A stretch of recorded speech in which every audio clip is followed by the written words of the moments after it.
जय हिंद दोस्तों। एक बार फिर से हाजिर हैं SILDC की चर्चा को आगे बढ़ाने के लिए।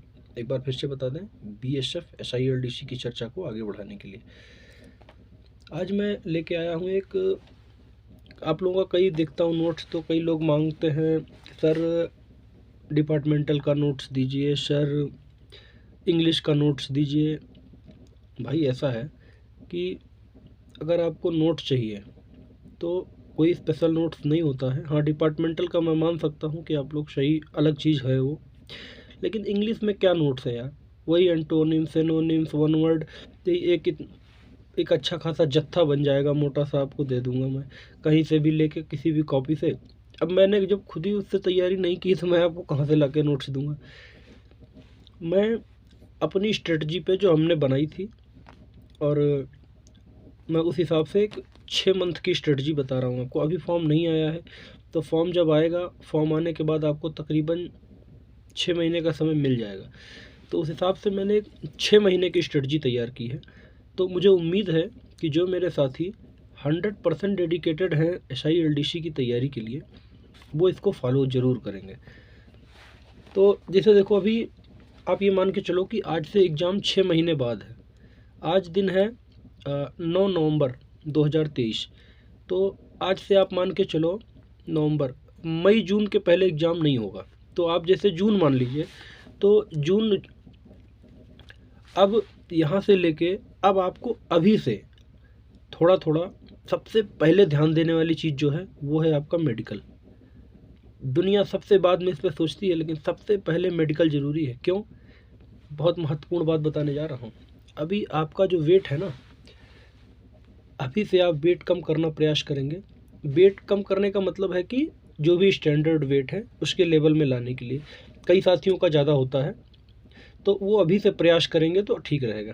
जैसे अब अभी से 6 महीना बचा है, आप मान लीजिए, और आप डेली रनिंग करेंगे तो 6 महीने तक आप अपना वेट को कंट्रोल कर पाएंगे।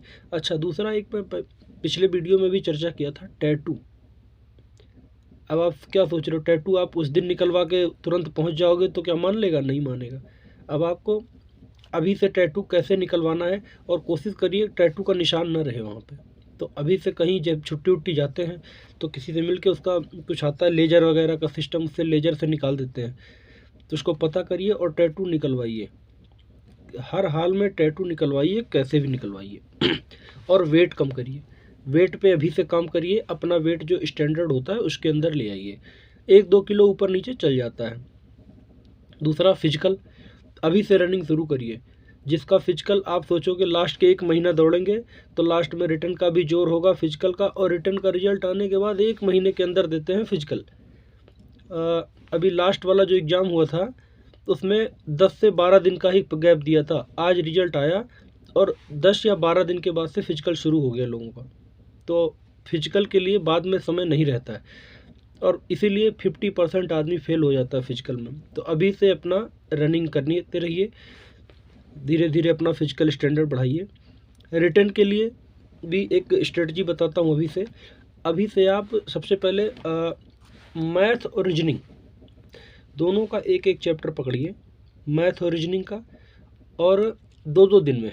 जैसे कि मान लीजिए 2 दिन में एक चैप्टर मैथ और एक चैप्टर रीजनिंग आपका ख़त्म होना चाहिए। दोनों साथ साथ लेके चलिए, एक बार वो नहीं मज़ा आएगा।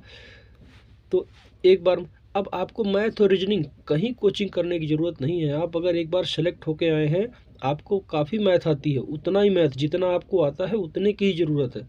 अब कई साथी हमारे कोचिंग ढूंढ रहे, मैं भी देख रहा था यूट्यूब पे दुनिया भर के कोर्स अवेलेबल है। अरे भाई, जिन टीचरों ने खुद ही SILDC का एग्ज़ाम नहीं दिया, पेपर बाहर आउट होता नहीं, उनको क्या पता क्या आता है? बस ज़बरदस्ती का अब पैसे फूकने वाली बात है। बाकी आपकी मर्जी है, लेकिन मैं जो बता रहा हूँ कि जो साथी मेरे हिसाब से फॉलो कर रहे हैं, चल रहे हैं, उन्हें और कहीं जाने की ज़रूरत नहीं है। यहाँ पर उनको हर वो चीज़ मिलेगी जो उनको चाहिए। अब मैथ और रीजनिंग 2 दिन में एक चैप्टर मैथ का, एक चैप्टर रीजनिंग का उठाइए। कैसे ख़त्म करना है, कम सोना है, कहाँ ख़त्म करना है, आप सब जान रहे हैं। मैं इस वीडियो में उस चीज़ों का जिक्र नहीं कर सकता, पढ़ाई कहाँ कहाँ होती है आप ज़्यादा जानते हैं। तो कैसे भी करके अपने कमांडरों से तालमेल बिठाइए, कहाँ कैसे करना है वो सब आप समझ जाएंगे, समझ रहे होंगे। 2 दिन में एक चैप्टर मैथ का, एक चैप्टर रीजनिंग का ख़त्म करिए। उसके बाद इंग्लिश के लिए मैंने पिछले वीडियो में भी बताया था आपको, एक बार फिर से बता रहा हूँ। इंग्लिश के लिए सिर्फ हर दिन 10 वर्ड, एक इंग्लिश का पेपर उठाइए, उसमें से पढ़ना शुरू करिए। ऊपर से 10 वर्ड जैसे ही हो जाते हैं जिनके मीनिंग आपको नहीं आते, जैसे आपने पहली लाइन पढ़ी उसमें एक वर्ड आया जिसका मीनिंग आपको नहीं आता, उसको टिक किया, जैसे दूसरी में, तीसरी में, चौथी में टिक करते जाइए। जैसे 10 वर्ड हो जाता है बस उस दिन की इंग्लिश की पढ़ाई हो गई। अगर आप वो 10 वर्ड याद कर लेते हैं, आप मेरा यकीन मानिए आपकी इंग्लिश बहुत बेहतरीन हो रही है। आप सिर्फ उस 10 वर्ड पे पढ़िए। लास्ट ईयर जो पेपर हुआ था उसमें 50 के 50 नंबर खाली वर्ड मीनिंग पे आए थे, 5 पैराग्राफ आया था। उन्हीं को आता है जिनकी मीनिंग अच्छी होती है।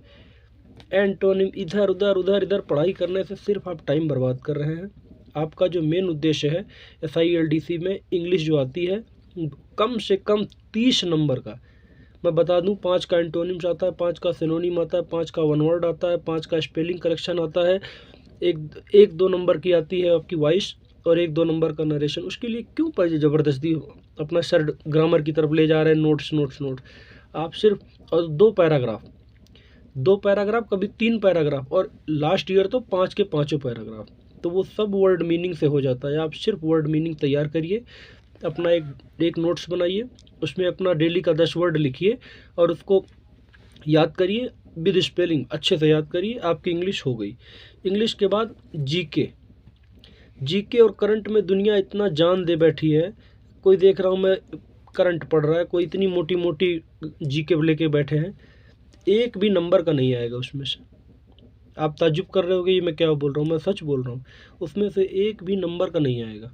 आपको क्या करना है, आप जिस भी डिपार्ट में काम कर रहे हैं, आप GD में हैं, आप बॉर्डर पे OP SCP जाते हैं, आपको पता होना चाहिए कि आप ऑड इवन पिलर नंबर हैं, वो इंडिया का कौन सा जिम्मेदारी होता है, काउंटर पार्ट का कौन सा होता है।